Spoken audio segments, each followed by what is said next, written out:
نبی پاک نے ارشاد فرمایا، جس بندے نے لا الہ الا اللہ صرف اللہ تعالیٰ کی رضامندی حاصل کرنے کے لیے کہا، قیامت کے دن اس پر جہنم کی آگ حرام ہوگی۔ پیارے نبی نے فرمایا، اللہ کے ساتھ شریک بنانا، والدین کی نافرمانی کرنا، قتل نفس اور جھوٹی قسم اٹھانا کبیرہ گناہ ہے۔ رسول اللہ نے فرمایا، آدمی کے جھوٹا ہونے کے لیے بس یہی کافی ہے کہ وہ ہر سنی سنائی بات تحقیق کیے بغیر بیان کر دے۔ رسول اللہ نے فرمایا، اذان اور اقامت کے درمیان دعائیں رد نہیں ہوتیں، لہٰذا دعا مانگا کرو۔ پیارے نبی نے فرمایا، ہر چیز تقدیر سے ہے، یہاں تک کہ عاجز ہونا اور ہوشیار ہونا بھی تقدیر میں ہے۔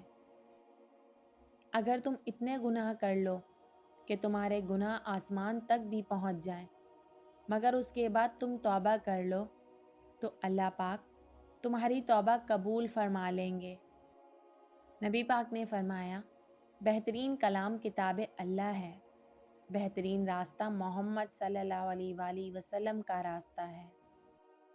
نبی اکرم نے فرمایا، اللہ حی و کریم ہے، یعنی زندہ موجود ہے اور شریف ہے۔ اسے اس بات سے شرم آتی ہے کہ جب کوئی آدمی اس کے سامنے ہاتھ پھیلا دے تو وہ اس کے دونوں ہاتھوں کو خالی اور ناکام و نامراد واپس کر دے۔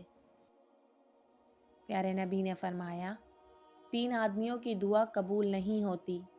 نمبر 1، جو حرام مال کھاتا ہو۔ نمبر 2، جو بکثرت غیبت کرتا ہو۔ نمبر 3، جو کہ مسلمانوں سے حسد رکھتا ہو۔